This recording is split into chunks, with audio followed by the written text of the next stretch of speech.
both players who have been a little bit on a hiatus. You know, Oreo focusing on his more professional life, RunaMoK focusing on his life. Uh-huh. So yeah, we'll see what they can whip out. And speaking of whipping out, here we are in the bottom left-hand corner of the map, spawning in the bottom left-hand corner of Everdream, L-E-E-D-L-E, Edle, where in the bottom left-hand corner of the map, we do in fact have a YELLOWZUG, the man who exudes all of the big spine energy, gonna be playing for Downfall Gaming all the way from the land of Brisbane. We have Oreo.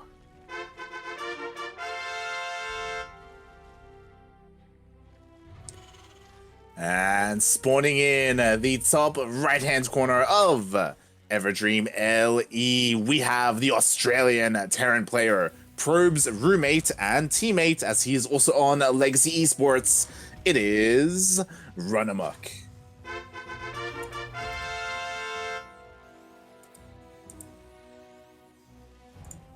Yeah, now that you mention it, Legacy and Downfall Gaming, that's a bit of an old school rivalry here in the ANZ region.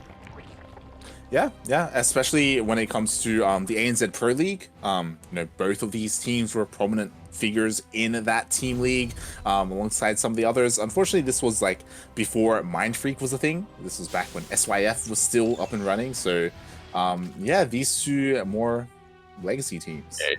I believe this is also when Exile 5 was around.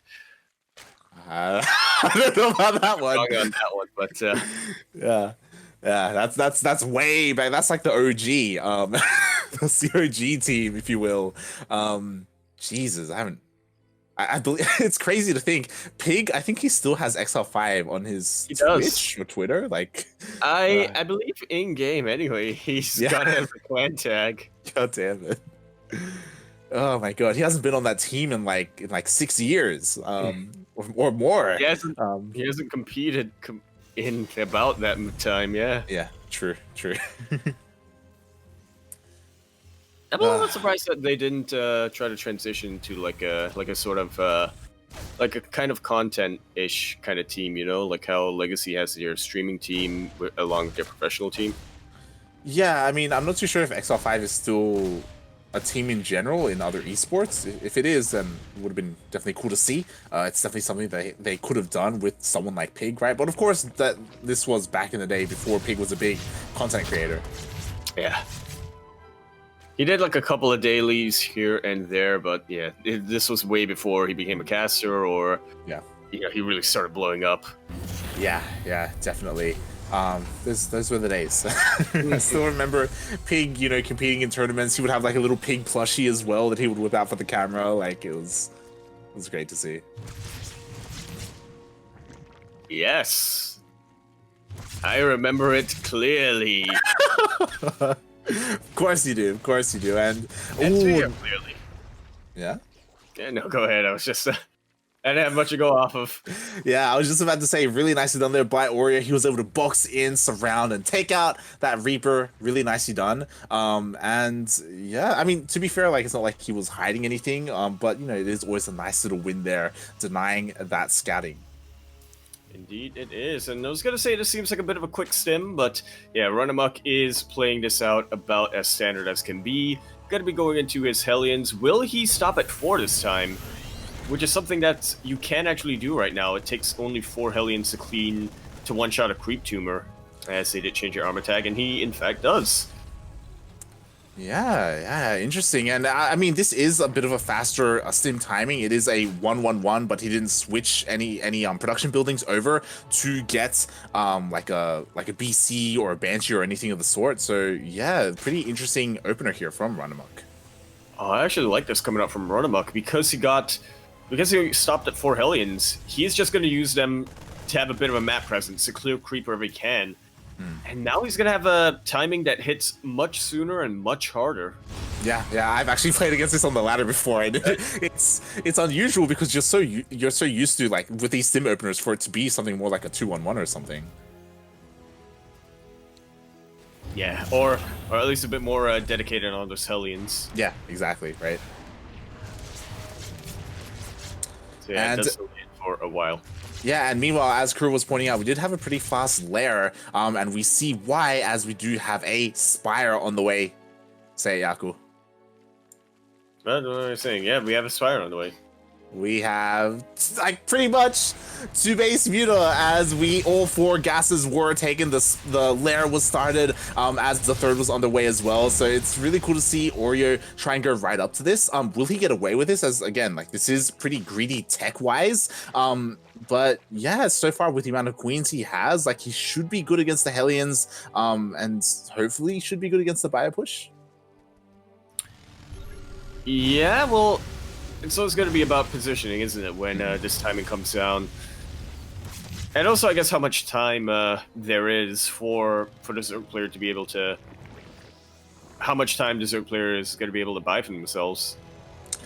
Yeah, definitely. As so far, RunaMoK has no idea. He doesn't know that there's a lair on the way. He hasn't seen the gas count either. He's very much so in the dark of what Oreo is doing. So yeah, this is at least going unscattered, but it may not matter because RunaMoK doesn't really care about the scatting. He's going for this big, strong, dedicated push.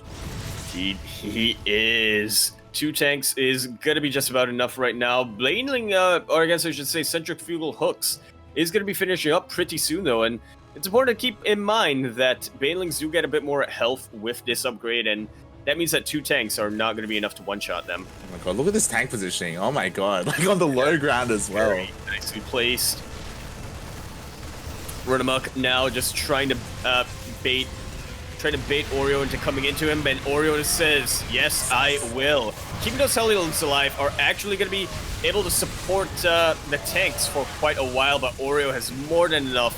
And the timing attack has been swatted away here for RunaMoK, which is gonna be pretty painful. RunaMoK, I believe, he's finished up his 3rd base, but when you go for this build, you really plan on at least getting some drone damage, don't you? Yeah, definitely. Like, it was really well played by Oreo to scout that this was coming his way, and because of that, he actually didn't start any Mutalisk production until after the push finished. Like, he committed everything to that Ling Bane, trying to make sure he survives long enough for the Mutalisk to even come into play. And here we go, like, again, like this Marine push, you know, clearing up a lot of creep, and not doing too much else. Nice target firing on top of the Baneling, and now there are only 2 remaining drops on top of the tank, trying to support that. Oreo will be able to take that out, and I'm not sure if RunaMoK really has enough right now. He is still just, you know, roaming around, just trying to clear creep wherever he can, and he's doing a pretty good job of that whilst building up back at home. So we might be seeing round 3 happen, depending on how this goes. Again, RunaMoK has no idea that it's a Spire. Yeah, I think he did catch a glimpse of like 2 Mutalisks earlier. Regardless though, like he has a decent enough Marine count to fight this at the moment. And honestly, he did a really good job at clearing creep. Like he just denied everything outside the 3rd and everything outside like the main bases themselves. So creep isn't really a factor at the moment for Oreo, and that could come into play as RunaMoK, he's starting to send more tanks and his main army across or into the center of the map. Round 3. Fight. Yeah, and I'm not too sure if Oreo could have glimpsed it, but Oreo is catching it in the middle of the map. Did manage to get a decent number of the Marines there, but as he said, where's the creep light? Oreo just cannot commit too much because of how little the creep is, how easy it is to really snipe the Banelings when you're off creep. Yeah, definitely. As we do see Oreo, he's sharking around with those Mutalisks, trying to pick off or trying to find a way to snipe off those tanks or those medevacs or anything really. His Mutalisk count is actually quite high. He's continuing to pump out more and more Mutalisks. So this force, this cloud, is getting quite scary. Indeed, we are almost getting into a catastrophe of mutas. And I do like that Oreo also hasn't went all in on the Mutalisk. I think that's something we do see some Zerg players do tend to do, is when they start to get the Mutalisk, they try to go into that Apocalypse and then focus on the ground army. Orio's been doing both. And there was no missile target here at the 3rd base. All of basically the entire mineral line was taken out at the same time. We have RunaMoK pushing to the 4th base. He will be able to kill it. And again, no creep whatsoever in this area, so it's so difficult for Oreo to engage. Yeah, that was a pretty nice pick off here. by RunaMoK. The Marines at home not quite going to be enough. This missile turret may be able to kill the Mutalisk, provided that RunaMoK is able to hug them with Marines. The Banelings crash in. Nice splitting. It may just be enough, but nope.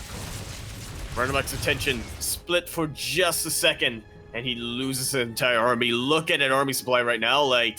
Oh, he even catches the Medivacs as well. The Medivacs, they run right into the Mutalisk cloud. That may just be it. There it is. Oreo takes game number 1 with some very, very smart decision-making and some very effective scouting. Yeah, definitely. That was really well done. And again, we just saw like that giant Mutalisk cloud. To be fair, even if there was a missile turret in that base, like there were just so many that they were just focusing down missile turrets regardless. The army of RunaMoK was across the map, so he was kind of forced all in, forced to. I'm sure he didn't want to, but he pushed on creep because he had lost so many SCVs at home, right? Like he had to do something. Oh, yeah. In that situation. Yeah, picking off that 4th base would have been amazing if he had the ability to just back off. But as you said, he was going down economically. He had to do a lot more damage than that to even up the fields. And in the end, Oreo just had enough. Yeah, just barely enough each time on the ground and in the skies. And like regardless, like honestly, RunaMoK, like his build, his timings were quite crisp. I don't know if you noticed, but like he got stim really early on, and then +1 and combat shields were timed precisely when he pushed out with that first wave. Like that was actually really well executed. The tank positioning was really good as well. But Oreo, like I love how he split up his army to surround and try and catch it all in one. So yeah, just it was really well done from both players.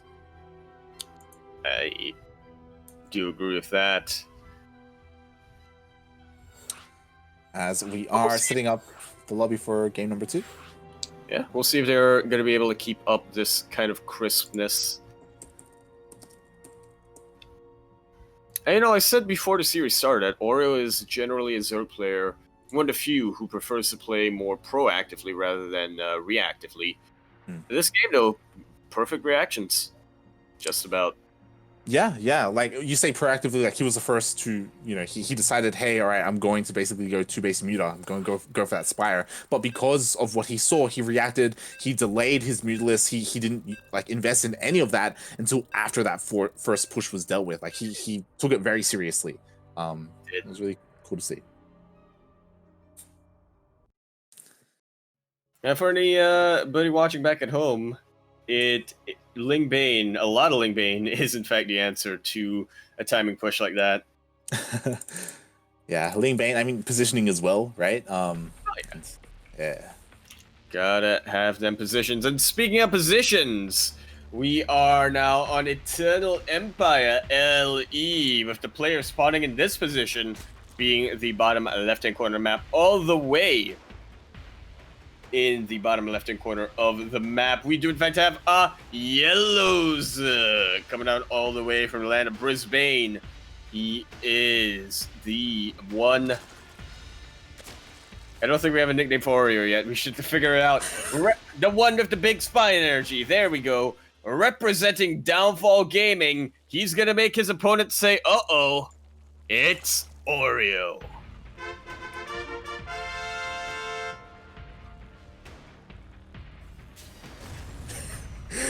And spawning in the top right-hand corner of Everdream, Eternal Empire LE. We have the Australian Terran player representing Legacy Esports. It is RunaMoK.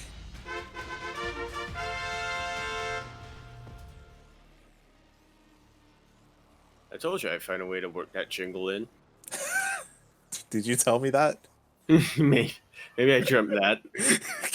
God damn it. But yeah, so far pretty standard, which I'm okay with. We were on Eternal Empire. We could be in for a longer one.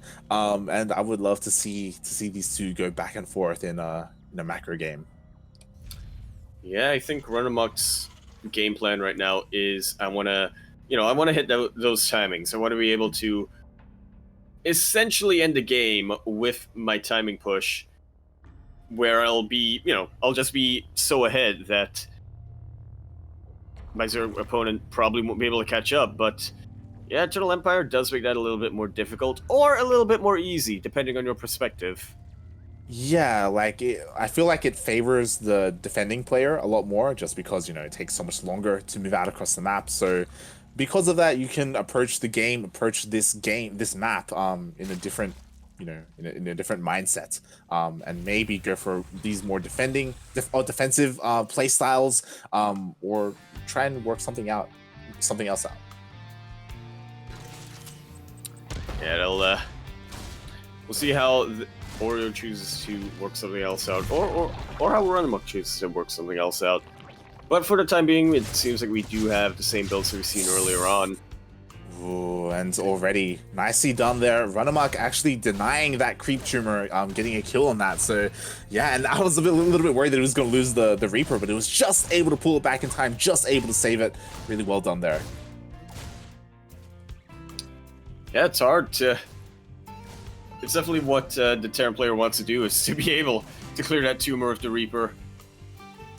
That's essentially what makes you win the game. Let's be real. It's so frustrating as a Zerg player when that happens. Like especially when you put it like far back as well. Yeah. And then Queen won't quite have the energy for another tumor. Yeah. It's something you can definitely take advantage of. Yeah, yeah. It's it can affect the early game. But yeah.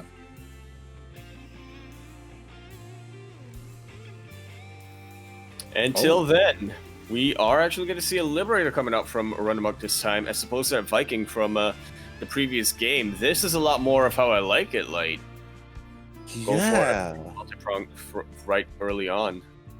It's interesting because RunaMoK, he's doing a very similar opener. Again, fast stim, 1-1-1, but he's changing it. He does have a different variant. We'll see how many Hellions he gets out as well, and yeah, we'll see if...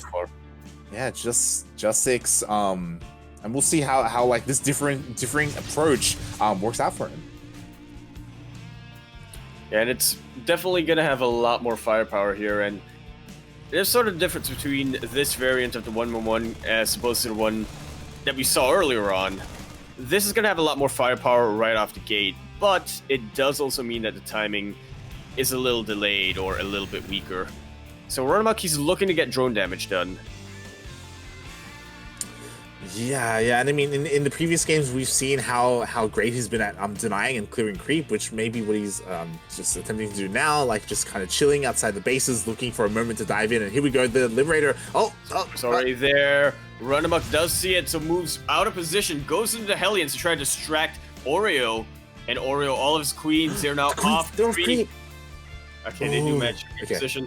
Yeah, I was worried there, feeling that RunaMoK had an opportunity to dive in on the other side, and he actually does. But he does back off in the end, and he has also kept his Liberator alive as well. Yeah, and actually hasn't had any damage done on it yet. All right, nice quick reactions coming out from Oreo here. And RunaMoK is just going back and forth with his Hellions, just again preventing this creep from going up. I am a little bit worried for him though. I think that he does need to do a little bit more if he's gonna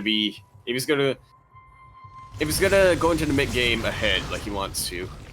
Yeah, I love this little dance that we're seeing on both ends. I don't know if you saw, but like Oreo was microing his Spore to try and counteract the Liberator. The Liberator was like sieging up and unsieging up and moving around, kind of dancing back and forth. Same here with the Queens and the Hellions. And nice little bit of flank here with the Queens, as you said. But I guess it does come down to who's going to be the first player to not be paying attention to that area.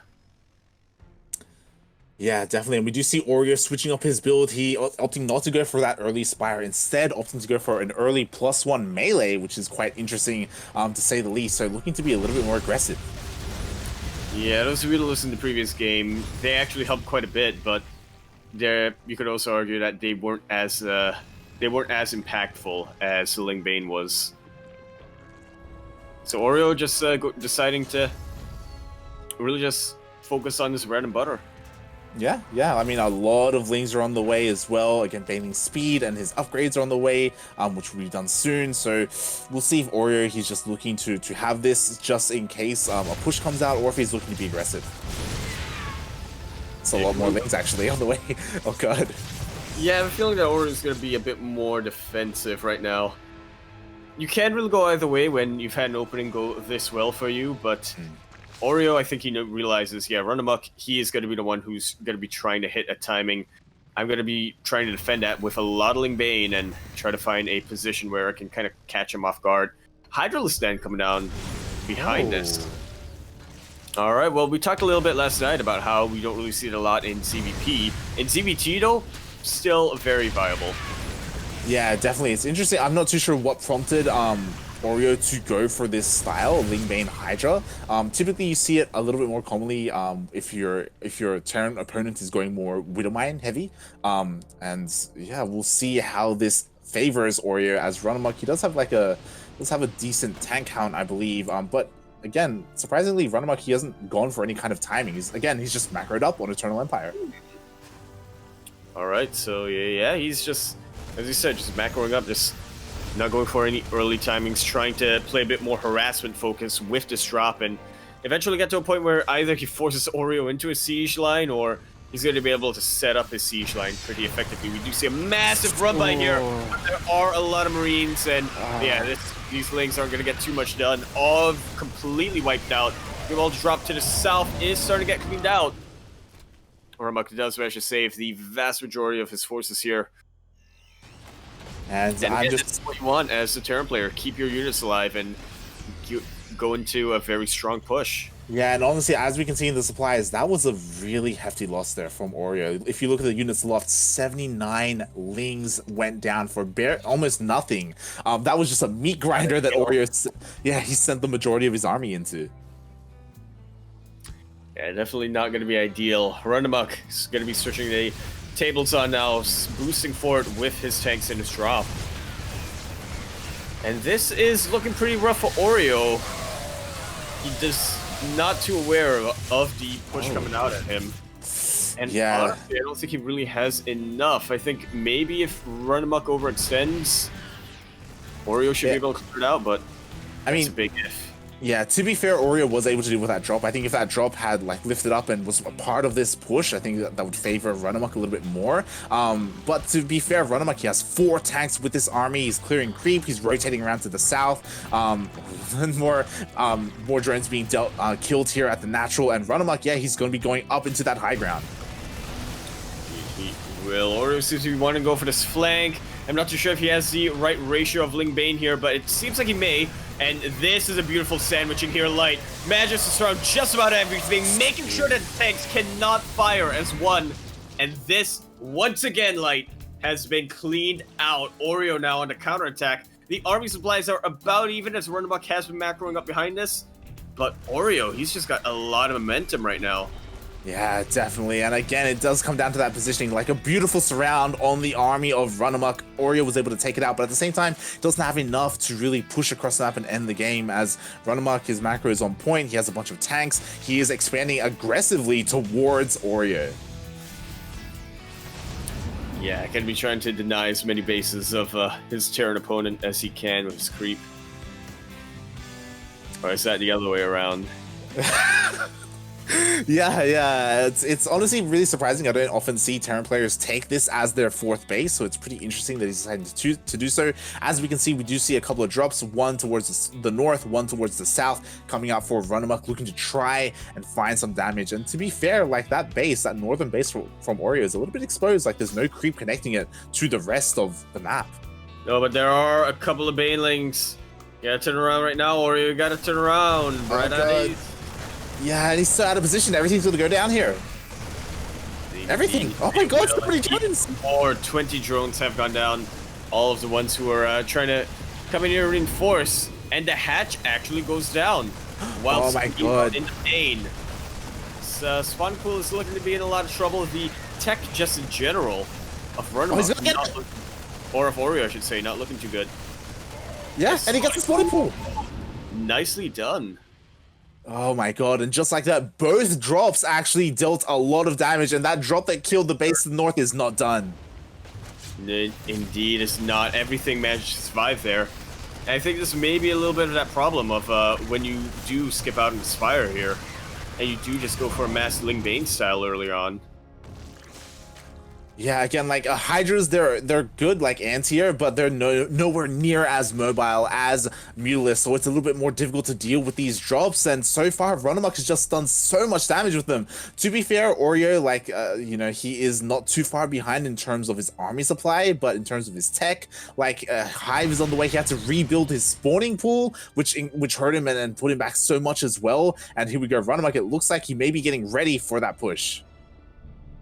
Oh, but he's on siege. Okay, well, collapse on top of this.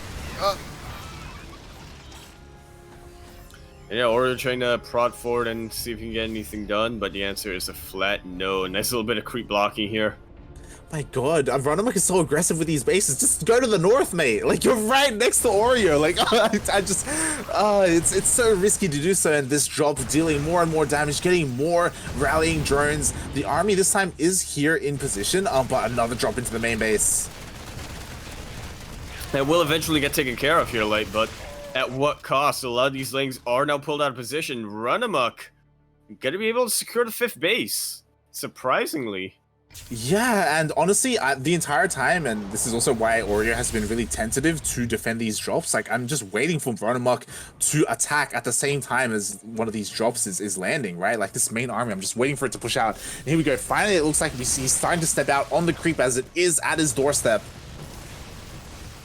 Definitely is. Will RunaMoK overextend? It seems that that's not the case right now. As the bio drop does manage to stay alive, and RunaMoK trying to go in for a bit of flanking here, but the hot pickup. I mean, this wasn't going to be a massive clear. This wasn't going to be massive for Oreo regardless, but the hot pickup, that's just a little bit of insult to injury there.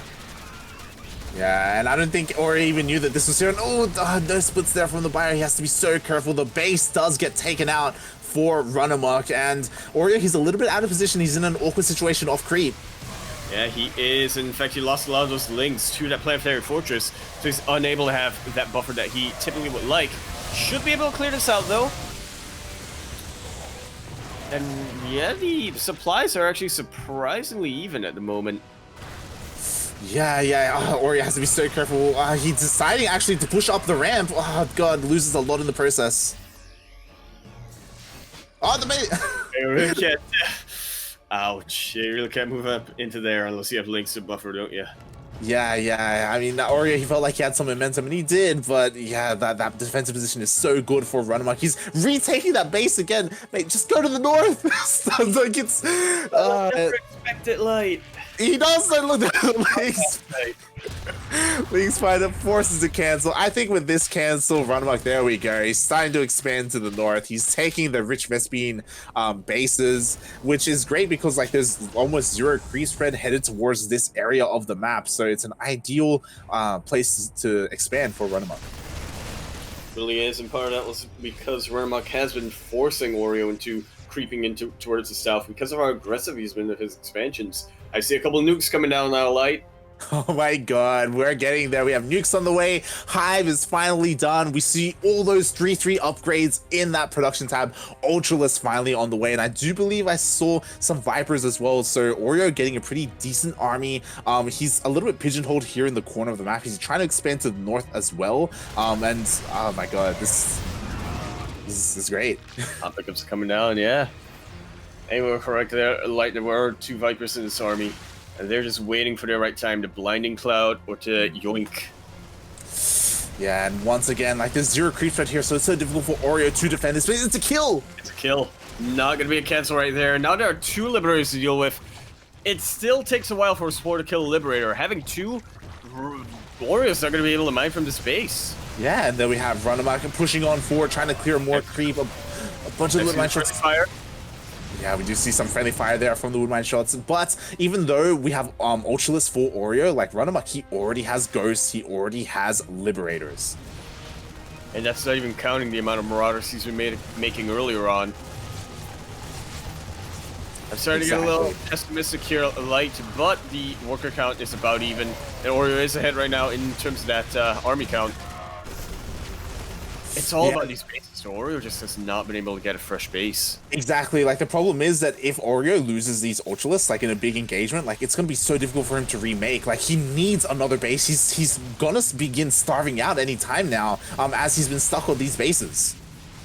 Now, where are those Hydras? They're getting a little bit too close for comfort with these Liberation Zones. Like, the Vipers trying to go around, trying to see if they can get a Yoink or a Parabomb, but no dice right now. Yeah, the Vipers are key on trying to deal with these Liberators. The Liberators, the big bane at the moment for these Ultralists. They all get yoinked. Nicely done here, but there are a lot of mines behind this army, and I think Oreo might just be cleaned out here. RunaMoK is starting to lose a bit of the bio. Yeah. It looks like all the Liberators are going to get taken out.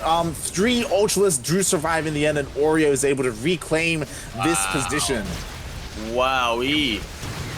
Oh, I don't know about this. Not try to, yeah, I was going to say he shouldn't try to overextend here, but he is starting to lose a lot. To be fair, the Ultralist is still alive, and as are the Vipers and the Hydras.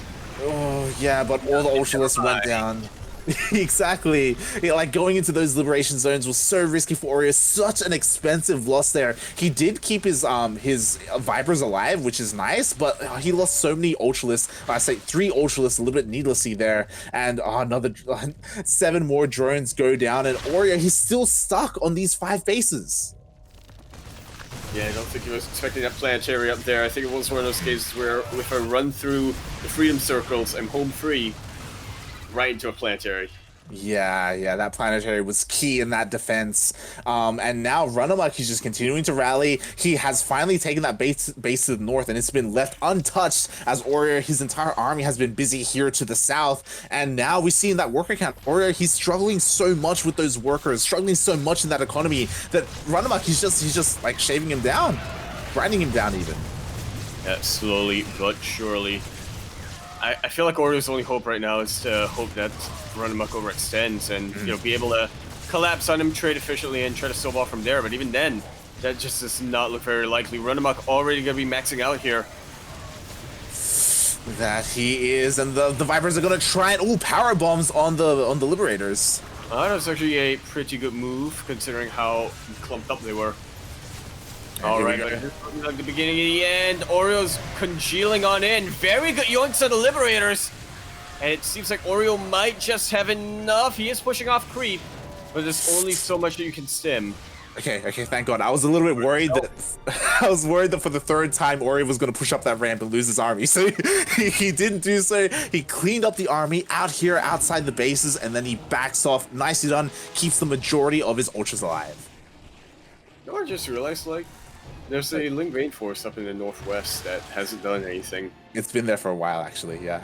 You remember when it was over there, like running by the drop, yeah? Like, and Oreo was actually just setting it up. It gets scanned! It gets scanned. Do you think it scans and then that notifies Oreo? Oh, hey, I have this. Like, probably. Oh, like, my God. That was a nice scan. Yeah, like, Oreo, again, like, the big thing is that he just desperately needs a base. He needs another base, and, to be fair, he keeps, like, trading pretty efficiently here. Yeah, surprisingly. You don't normally see the Zerg player being the one to do that. Very good use of the Blinding Cloud. Takes the tanks, just about out of position. Enough Hydras to be able to take out Liberators here. Does Oreo have enough? He's ahead in the army supply.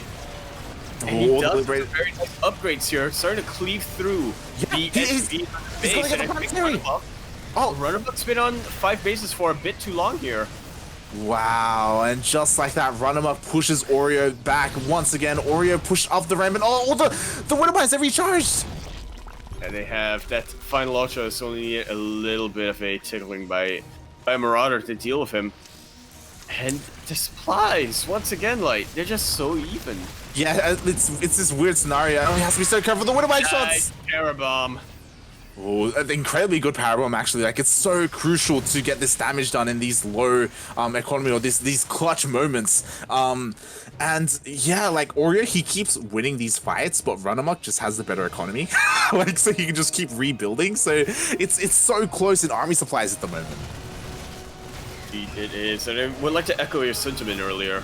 Oreo should really get another base up. RunaMoK, he was on 5 bases for a while, but now getting his 6 on the way, it's starting to worry me a bit. Yeah, definitely. And the draw, like, again, it's just RunaMoK is pressuring Oreo so much that Oreo, he just can't find a moment to do so, to get a base, and he's pushing it again. He is. A lot of Banelinks crash this time, unfortunately not quite as efficient as Oreo may have liked. Oh. And this is starting to look very, very rough. RunaMoK now coming into the concave. All of these Yoinks of the Liberators aren't going to be enough to save him. He does have a couple of Corruptors to deal with them, but they do get taken up by the Marines, and GG is called. RunaMoK going to be tying up that series sideways 1-1. GG, well played, RunaMoK. That was amazing to see. Really, his drops throughout that entire game dealt so much damage, like killing off drones, killing off the spawning pool, killing off bases. Like Oreo, he just couldn't get a 6th base. Really could not, and I think that ties in back to what you said at the very start of the game there. Like, Eternal Empire, a much different map, and I feel like RunaMoK was the one who understood that and was really able to take advantage of that. Yeah, definitely. That was amazing to see, and oh my god, it just goes to show, like, if your Terran player is just applying so much pressure, like, it's so difficult. Oreo, he struggled so much to, like, spread his creep to the north, to get more bases as well. Like, he had just so little breathing room. But at the same time, like, he fought so well. Like he had such a low drone count, such a low worker count. Bearing in mind, the entire game he was fighting while he had like a pretty sizable force up to the top left corner of the map, like not taking part at all. Like Oreo had like a little bit of a handicap there, not fighting because, yeah. I remember that like Bane now. Yeah, even people in the chat pointing out like, yeah, he probably forgot about it. And guys, this is why you all army hotkey, because sometimes you leave some army out of the control group and it just sits there. I'm just saying. Jokes aside though, like it's such a shame that army was forgotten about. There were a lot of moments, especially when Oreo was pushing up the ramp, like maybe if he had a little bit more supply, he would have been able to break Azure. I'm not Azure, sorry, RunaMoK. Even towards the end. There are more than just 2 Terran players now, like. Yeah, and speaking of Azure, he is our first semifinalist. Oh wow. Yeah, hold on. I'm also gonna refresh the brackets. Azure taking out Upley. Yeah, 2-0. Very nice. So the winner of this series will advance on to face 4B, which 4B, of course, he is more of an amateur player. So, you know, give your energy to him, regardless of either of these 2 players. Like, it will be a tough series, to say the least. And then the winner of that will go up against Azure. So we'll probably stick with this. You know, just ride this out all the way through to the semis. Mia versus Demi still going on. That's going to be a 6 ZvZ. I wonder what they're actually doing there. Could involve a couple of lurkers, maybe. Ultralisks are probably involved in some way. Yeah. Hydra, Lurker, Viper, with like almost TVT-esque siege lines have become more common in late game ZvZ scenarios. That could be what they're doing. It's kind of odd to think of because you don't normally think of Miyamika and Demi in a ZvZ going to the late game, right? Like they're very aggressive. They very much so are, but I think that it's because they're so evenly matched in that form, and because of how they sort of complement one another. Miyamika being very aggressive and Demi really sharpening his defense in recent weeks. That's kind of why we are starting to see much longer games coming out from both of them. Yeah, definitely. It's great to see. I can't wait to see who advances through that to potentially face Pez. Of course, Pez, he has a long history against both of those, against Zerg players in general, so it's always great to see him in a PvZ. Absolutely is, especially considering how he plays. Yeah, he is that big Zest fanboy. Indeed. And yeah, again, we may be able to catch that, we may not, depends, as you know, players aren't required to hold their semifinals matches. We may only catch one, the lower one. But we'll see, depends on if things line up. Regardless, like, I'm just still so excited about this TvZ that we're casting, Oreo versus RunaMoK. Oreo, like, he is requesting for a little bit of a break at the moment, so, you know, we're not keeping the viewers from anything. Yeah, Phoenix is in his house. He has to deal with Eh? it. Which one? God damn All it. of them. All of them, all the Phoenixes are there. But regardless, like we're tied up 1-1. I'm just honestly, now I'm impressed by how RunaMoK played that out. Like the amount of pressure that he kept applying. Maybe it's to be fair, sometimes too much pressure. You know, he kept trying to take that bottom right hand corner base for so long. Like it's like, mate, just calm down. And eventually he did relent and he did expand to the north, but he was very keen.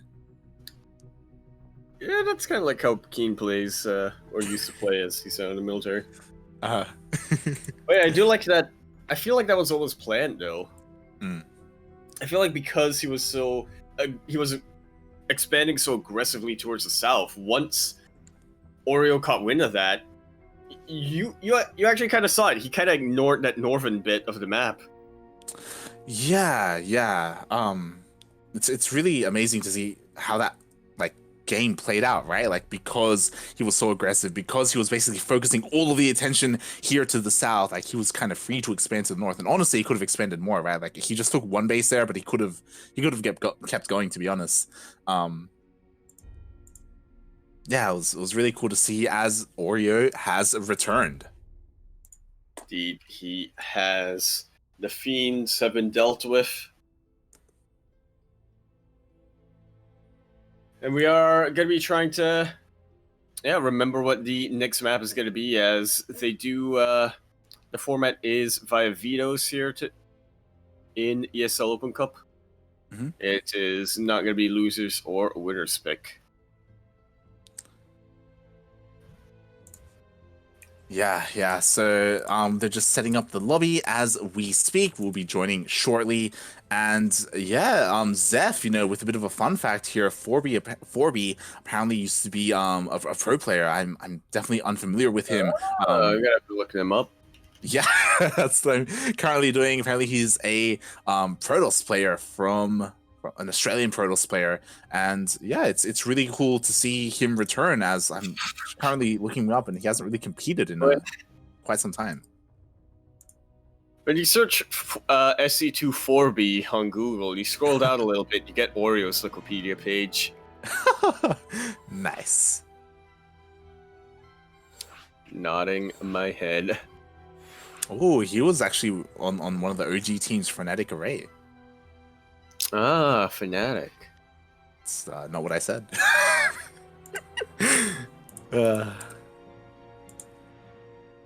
Yeah. I mean, we were talking about XL5 earlier, right? The other one being like Fnatic Array. Like it did kind of. To be fair, I'm not too familiar with the history, but it, you know, the roster of that did turn into SYF eventually. And yeah. I think might freak. Yeah, for whatever reason, like Fenner is like the big is the face of that team that I recall from that era. I don't know why, but I think of Fnatic Array and I think of Fenner. Maybe because they sound similar. I don't know. Yeah. Yeah. Fnatic Fenner. Yeah. Is Fnatic still a thing? Fnatic? Maybe. Not in StarCraft, I don't think. Oh. But maybe in like Dota and stuff, I guess. Question mark? Yeah, Mark, that's a question for you. Indeed. Alright, we are loading on to our next map right here. Just realized that those two expansions to the north and the south kind of look like eyes, but that is not what we are going to be looking at today. Or right now, we might be looking at it later, but I mean right now, we have our ace match in this best of 3 series. Going to be on Def Aura LE in the bottom right-hand corner map, spawning all the way in the bottom right-hand corner of the map. We do in fact have Yakuzaku coming out all the way from the land of Brisbane. Can he pull off another one of those games that he pulled off earlier on? He is the big spine energy guy, and he's going to make his opponent say, uh-oh, we have Oreo.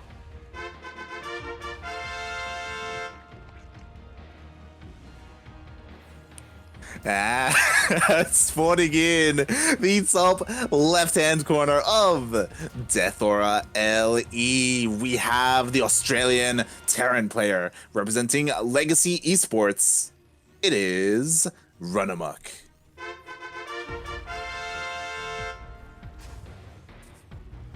Where's he running to? That's the question. Based on the last game towards his opponent. Yeah, like this depending on RunaMoK's style, like based on what we've seen today, like this map could favor him, especially with the speed zones. Pushing out across the map, like his tank pushes could be elevated here on this map.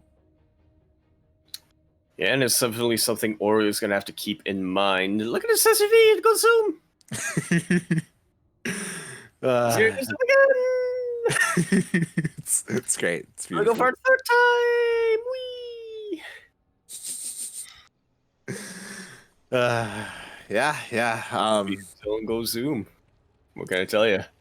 I think, to be fair, because it's hard to gauge because this is the only map with speed zones. I guess, yeah, the only one, I think, right? Yeah, it's the only map that we've had so far that's had this speed zone. Yeah, so I'm still unsure how I feel about them. I know that when the slow zones came out, they were like in almost every other map, right? Incorporated in some way. So yeah, I'm still, I don't know how I feel about it yet. I honestly don't know if it makes much of a difference, at least how it's using this kind of layout. Definitely. Yeah, maybe if they were closer to one side of the map or another, it would, affect things like being able to get a defense or being able to reinforce a push or whatnot. But yeah, because they're kind of split in the middle like this, I kind of feel like it's neutralized somewhat. Exactly. I feel like it's like a safe play. It's like a very safe way to incorporate these zones to not really affect too much. I would have loved to have seen. Imagine if like outside of each of these bases, like the ramps outside the third and the natural. Imagine if there was speed zones on the ramps or something like that.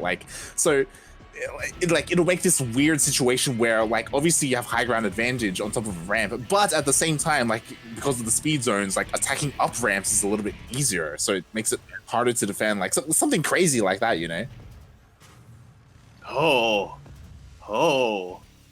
Imagining that now. Is gravity affected in the speed zone? Yes, if it is, then well, I guess like Protoss lasers aren't too affected by that, but I imagine that things like projectiles would be affected. Yeah, it's definitely possible. As we do see, RunaMoK does have a second factory, and he's trying to hide the fact that he's going for mech. Indeed, he is. Very good way of doing this. RunaMoK so far throughout the series has gone for his 1-1-1 sort of Hellion opener into a bio, but this time, this is something that Oreo may not be expecting, and his defense so far has looked impeccable. I question whether he'll have it up in time for this, though. Exactly. Like if we did look at Oreo's vision, he hasn't seen the second factory. He saw a tech lab attached to something. The thing is, like, it could have been a starport for all he knows, so it's kind of hard to tell. It's great that Oreo, he does have Baneling that's on the way. Like, you need Baneling to try and stop this Hellbat push. But regardless, like, this is gonna hit hard. He's even posing a little bit here, showing, yeah, no, I just went with a 4 Hellion 1 Reaper. Just yeah. Games. Nothing to see here, just like every other game, except in a couple of seconds, like they're gonna start shooting blue, which would be a big tell. Oh boy. Big tell, it's about to pop, and I don't think RunaMoK wants him to know. Nice, he's a Reaper. Yeah, that was actually really sick. Alright, do you think Oreo might be a little bit... He's got to be thinking, why aren't you as aggressive this time? Yeah, like, as we can see, Oreo, he is throwing down spores, because, again, he doesn't know. He saw the tech lab. It could have been on a starport, so he's throwing down spores just in case it's something else. He does have a decent queen count. Oh, it's revealed. Has managed to reveal it. His army has finished up. Is he going to turn them into Hellbats? I don't think he should right now. They will be sitting ducks as he decides to just kite these Banelings, and does it pretty well. This is quite a lot of queens, though, and yeah, RunaMoK has kind of played his hand right now. And Oreo, once again, he's very good at his defense. Yeah, definitely. And so far, like RunaMoK, he didn't really manage to find any drone damage, but you know, he has map control, he's clearing creep, he's dancing back and forth with the Ling Bane, and he definitely can, and he can get away with it as well. Absolutely can. Now, RunaMoK does have these Blue Flame Hellions, and this is something that he's trying to make use of right now. It's something Oreo really has to respect. Oh god. And that is Oreo not quite giving the Blue Flame Hellions the respect that he needed to, losing quite a number of links to that, kind of unnecessarily. Yeah, there was definitely a moment there where it looked like, oh my god, RunaMoK was going to get into the mineral line. Nicely done there by Oreo, was able to pull back his drones, and remove his army, and yeah, he was just able to defend there. So RunaMoK still looking to try and find an avenue of attack. Ooh, going to be able to snipe a queen. It's always funny whenever I see Hellions take out a queen. They just do so average. Damage that they do is so average. Yeah, it's not as bad as like sentries, but yeah. Yeah, because when you see Hellions attack roaches, it's like, okay, they're like barely denting it. And then when you see them go into lings, it's like, ah, yes, one shot. But against what's it called? Queens. Queens, yeah, you're like, ah, yes, I'm doing damage. I'm just not doing a whole lot of it. Yeah, it's interesting. Hope. Like, yes, I could burn it. It's an interesting dichotomy that the Hellions have with the different units of Zerg. But yeah, we did see finally, like Oreo, he did go for that Spire. We do finally have Mutalisk coming out for him. Double Evos, as again, this entire game, he has been delaying his upgrades, so they will be a little bit late in comparison to RunaMoK. So RunaMoK will be ahead in that respect, but the Mutalisks are coming out looking to deal some damage across the map. And this is exactly what you want to do when you find out that your opponent is going very dedicated for this Hellion play. There are a decent amount of Marines, so RunaMoK was actually transitioned to Bio, somewhat surprisingly. But yeah, there's not a lot of anti-air defenses right here. No turrets, and the mines are just nowhere in position. This is a juicy mineral line. Yeah, already picking 4 SCVs off, and the main is a little bit exposed as well, maybe looking to kill more there. Oh, there is a missile turret in position though this time, and Oreo, he confirms he sees all the Raxes as well. He knows what he's going up against, and RunaMoK actually even opting to go for a Thor. Yeah, that's exactly. It's something that you don't see too often, but it's something that I've wondered how effective it would be. Going mines as well as Thors, you know, having the Thor is a bit of an anchor to continuously do damage against the Mutas, and then of course the mines to really be the main damage dealer, kind of cleaning up the way. And I mean, he can afford to do this because he had both of those factories, right, with the tech lab as well, so he was able to switch and get that Thor. And here we go, RunaMoK with a pretty strong force, a lot of mines, a lot of Hellbats as well. And I do love how he's positioned this up. He is splitting his mines as effectively as he perhaps can. Not a lot of Marauders here, but the Hellbats are going to be decently effective at soaking a couple of Baneling hits. Will definitely make Oreo think twice before moving the Zerglings into there. The Banelings are starting to come in, and on top of creep, this is Oreo. He didn't have a lot of creep there, but he made the absolute best use he could of it. Yeah, definitely, but was it enough? As, oh my god, the push is continuing. A Thor is showing up as well to help support this push. Meanwhile, Oreo is going for a big counterattack, so he doesn't have his entire army here to defend. DT does not. This is a very nice split coming out from RunaMoK, and then very nice hot pickup on top of that Thor. He's really got to keep the store alive, though. That is the only thing that can really keep him, that can really fight against the Mutalisk on that side of the map. The run-by does manage to, it doesn't get a lot of damage done, but it cuts off so many reinforcements, and it forces RunaMoK all the way back home. Oreo, how many times can we say it?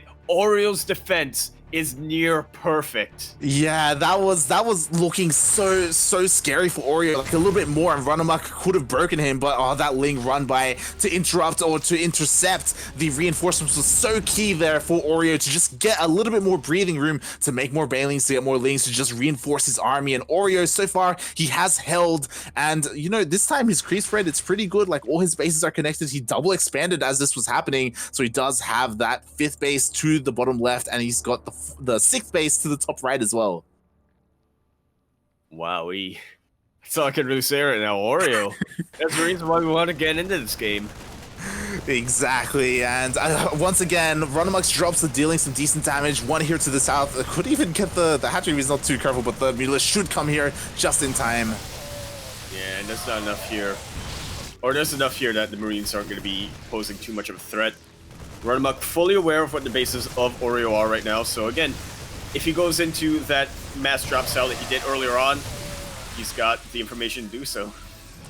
Yeah, definitely a lot of mines going down there, but they are situated in such a position where this base of Oreo is very exposed. It's cut off from the rest of the army, so it looks like some damage will be done here by RunaMoK. He will get the hatchery, and Oreo a little bit supply block there because of this, losing a couple of overlords, but you know, he's bought enough time that maybe he can get a decent engagement here. Oh, the Mines Rush and Burrow just in the nick of time. Very hot pickup on that Thor. I cannot believe it's still alive. It should have died like in a nesty-ish fashion. But once again, Oreo's going to be able to pick all of these off. This Thor will finally go down. Yeah, and I love how Oreo's been engaging this army. Every single time he sends in a little bit at a time, making sure that all the Widowmine shots do get triggered before his main army runs in. And overextending a little bit, you know, RunaMoK, his reinforcements are enough to push Oreo back. But look at the supplies. Oreo, like, even though he lost the base, he double expanded, so he does still gain one base off of that defense. He does have a decent economy behind this as well. And I think we have reached a point where Oreo, he's got his options in front of him. He can either kill his opponent right here, right now. He has more than enough to do so. Or he can go back and macro up, and eventually he's still going to be in a pretty good position. But it seems like Oreo's had enough here. He is going in with everything he's got. The Bioforce just cannot get into position quick enough.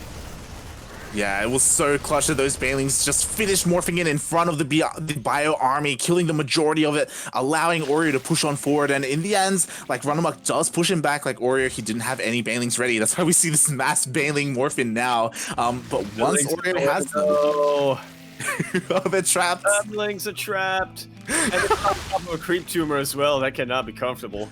It can't. Meanwhile, the Mutalisks are across the map again in that third base. Yeah, we have gotten to the point where Oreo, he's on a... Oh, actually, he's still on the problem Mutalisk right now, only 18. Yeah, he has lost a couple of them in these recent, like, moments, you know, attacking, counter-attacking, but at the same time, like, he has so much control of the map at the moment. He can finally freely macro up. He's getting his infestation pit. He can finally get his hive. Sure, there's a drop here, which is really nice. It's good that RunaMoK is continuing this harassment, but it will be dealt with. But I think RunaMoK, that is just about one of the only things he can do right now to try to stay in this game. And he is multi-pronged decently well right now. Oreo is just so on top of these drops still. Yeah, like, RunaMoK, he's doing what he does best, right? Like, these drops have, you know, they've done a little bit of damage, they bought him a little bit of time, but at the end of the day, you need so much more when you're in this position. Here we go, Oreo close to maxing out. He's finally pushing across the map with this massive Lingbane Muta army. And this may just be the final nail in the coffin. I don't know, maybe if the Widowmine shots are really good right here, Light, but I'm not looking too optimistic right now for RunaMoK. That was actually a really good trade. Making the most use he can off top of that ramp and that choke point, but Oreo just has more than enough here. The Banelings are going to crash into the SCVs, or I guess not, the missile turret, you know, proving that they're good, not just defending against mutants, but against Banelings as well. And there we go. That Apocalypse of Mutalist is upon everything. You know, he's in the production into the main base as well. It looks like Oreo, he's finally done it. It did go all the way to the ace match, but he has taken out his Terran opponent as everything is going down. 19 SCVs have gone down. The Mutalists, like, what can be done about them? And I was gonna say, it seems like Oreo is giving his opponent a lot of time, but no, actually, Oreo just wants to make sure that there are no more expansions before he commits to going into the main base. RunaMoK. It's been a good shot, but that's gonna be it here.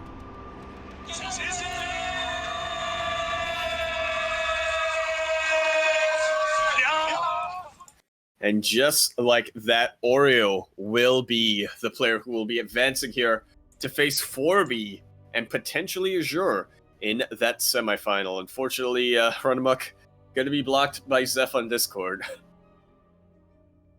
What? Chat. Rip F's in the chat for RunaMoK, as Zeph is going to be blocking him on Discord. I don't really know the context behind that, but yep. I mean, that's pretty good motivation if you ask me. True, true. F's in the chat. And GG, well played. Oreo is able to take the series and advance on to face the Protoss opponent in 4B. He's shaking that rust off, Light. Right? Oh my god. Like, to be fair, RunaMoK played that series out quite well. Like, his pushes, like, every single time, like, there was just so much behind them. Yeah. Yeah, they were very... I really love the word they used earlier on. They were very crisp in the timings that they were at. I think RunaMoK really had a good sense of... He also had a really good sense of knowing when a battle is won or lost, and should he reinforce this position, or should he try to go for a drop in a different position, you know, really knowing where his army needed to be and how much of it needed to be where. But in the end, Oreo's defense, it's just like an Oreo. You know what that was, Light? Oreo is like the two cookies, and RunaMoK is kind of like that cream in the center. I don't think that analogy really works. I'll try to figure out something a bit more apt. Just like an Oreo. Oreo was able to take out game 1 and 3 just like the cookies, and yeah. So I was trying to make it work. I appreciate you hanging on.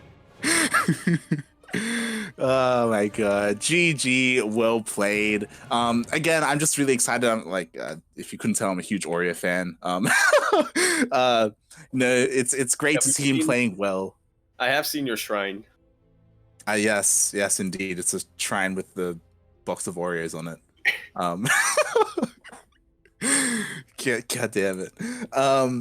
But yeah, it's great to see him, you know, returning from university, like during his break at the moment. He's able to focus solely on StarCraft, and he's just been performing so well. We've seen him, you know, not just in these tournaments, but he's been playing in ESL Open Cup Asia as well. And every time, you know, it's like it's great to see him back.